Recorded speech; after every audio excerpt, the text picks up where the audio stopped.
You little beauty, good on you folks, and welcome to the 10th day of May 2008, and I'm here in Central Australia. Just finished up a wonderful day shift in the ambulance centre, and now about to kick off a wonderful Federation investigation into the Dogon Tribe of Africa. This wonderful tribe had an affinity with this Sirius constellation in the sky up near the wonderful Orion, the Hunter.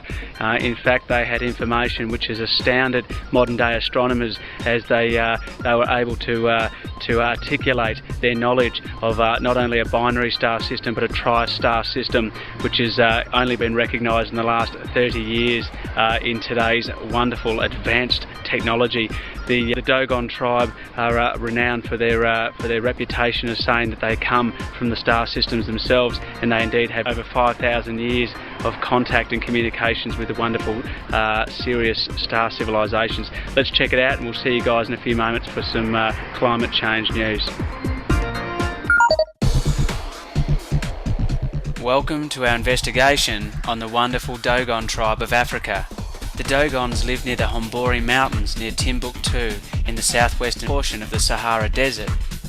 Central to their religious teachings is knowledge about the Sirius star system, which includes a star which is invisible to the naked eye, in fact so difficult to observe, even through a telescope, that no known photographs were taken of it until 1970. The Dogon, however, do not claim a superior technology, but they say they received their knowledge by visitors to the Earth from another star system. The star the Dogon described is known more commonly as Sirius B, apparently a white dwarf star. Astronomers of the modern breed had begun to suspect something as early as 1844 based on irregularities in the movement of Sirius A.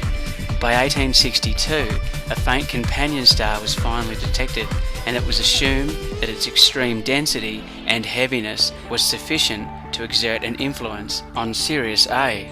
Long before this, of course, the Dogon had already named Sirius B Po Tolo, a name which includes the word for star, Tolo, and Po, the name of the smallest seed known to them. They had in fact described the star's size by noting that it was the smallest thing there is. They also had recognised that it was both white and the heaviest star. The Dogon were also able to describe its elliptical orbit with Sirius A at one foci of the ellipse, its orbital period of 50 years, and the fact the star rotated on its axis. Significantly, the Dogon also described a third star in the Sirius system, which they called Mya, Sorghum Female, and which contained a single satellite in orbit around M. The Dogon idea of there being a Sirius C, Aka Mya, was not accorded any real respect until 1995, when two French astronomers published their results after years of study of what was apparently a small red dwarf star with the Sirius star system. The conclusion was based on perturbations in the orbits that could not be explained by any other means. Obviously, the Dogon were way ahead of modern astronomers. In addition to the Sirius star system, the Dogon mythology includes knowledge of Saturn's rings and Jupiter's 4 major moons, none of which can be seen by the naked eye, and it was only by Galileo and later astronomers' telescopes that either could be seen. The Dogon also have long known that planets orbit the Sun. According to the Dogon, their astronomical knowledge was supposedly given to them by the Nomos, amphibious beings sent to Earth from Sirius for the benefit of mankind. The name comes from a Dogon word meaning to make one drink, with the Nomos also being called masters of the water, the monitors, and the teachers. The Nomos, considered to be saviours and spiritual guardians, were allegedly more fish-like than human and had to live in water. So how did the Dogon know about Sirius B when they had no telescopes? How, for that matter, did they know that Saturn had rings, and that the moon is dry and barren, and that Jupiter has 4 large moons? These 4 moons of Jupiter are called Galilean because Galileo was the first to see them when he pointed his telescope at Jupiter. The moons of Jupiter and Saturn's rings are only visible through a telescope. The Dogon mythology can be traced back to the Nomo, the human fish creatures from their creation myths. Their creatures are comparable to the Oannes of Sumerian mythology, who are also a half-fish, half-human creature who brought civilization to the ancient people. Further still, there are links with Egyptian and Greek mythology, including that of the Mayan people. The growing evidence suggests that the Nomo were extraterrestrials who came to Earth from a planet in the Sirius system. They visited the Dogon, the Babylonians, and possibly the Egyptians and the Mayans, and the astronomical knowledge of the Dogon came from this contact.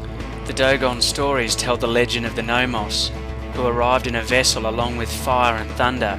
After they arrived here, they put out a reservoir of water onto the earth, then dove into the water. There are references in the oral traditions, drawings and tablets of the Dogons to human-looking beings who have feet but who are portrayed as having large fish skin running down their bodies.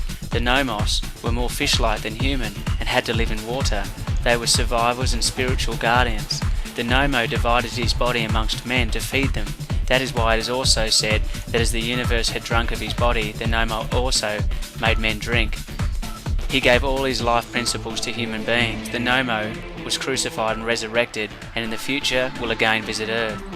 The Dogon had astronomical knowledge that in some ways should have been beyond them, specifically relating to the star Sirius. The Dogon were reported to have carried that information with them down through their long history, which is remarkable in itself. Several specialists now claim they have found the long-sought final evidence of visits made to Earth by ancient astronauts. The myths of the Dogon tribesmen of Mall, West Africa, contain astronomical knowledge which the native people could have neither learned by themselves nor guessed. Obviously, the researchers say, some more advanced civilization told them. These fascinating Dogon legends speak of Jupiter's 4 moons and Saturn's rings, which were not seen by human beings until the invention of the telescope. They speak of the star Sirius and of a pair of invisible companions. One of them circles Sirius every 50 years and is made of a metal that is the heaviest thing in the universe. Astronomers have discovered that such an object called Sirius B does exist, but only the most sophisticated and sensitive instruments, unavailable of course to the Dogons, can detect it.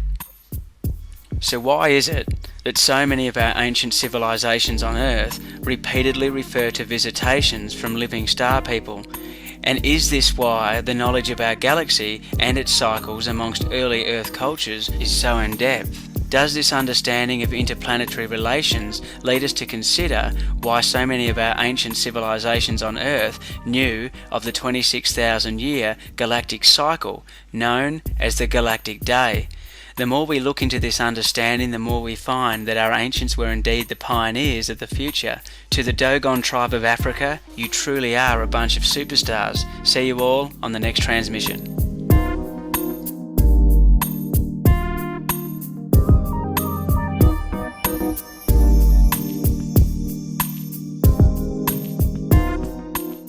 Oh, there you go folks, that was the wonderful Dogon Tribe of Africa, the superstars who have an affinity with the star systems and the star civilizations. Let's look at some of the climate change news from around the world. First up, we look at a 6.8 magnitude which has occurred in Guam, which is another western Pacific Ocean island. Further news, we look at the volcano in Chile. It's the first time this particular volcano has erupted in 9,000 years. 9,000 years. It's also known to be a caldera, just like Yellowstone National Park. The caldera itself is over 3.5 kilometres wide of magma, of fuming mass. She is active and ready to go, and they're expecting months of activity from this wonderful volcanic region. Further news, we go to some of the estimates from the Burma cyclone that ravaged Burma.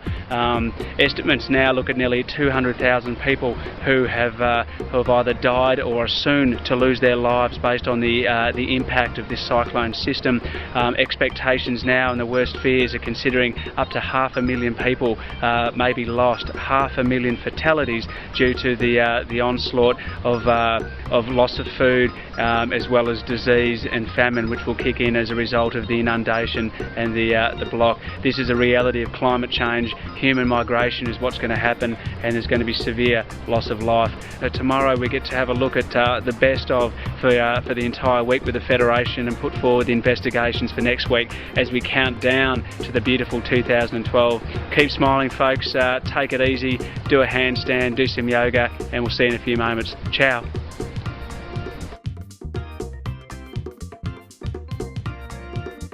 How we doing there folks, and welcome back on board the Galactic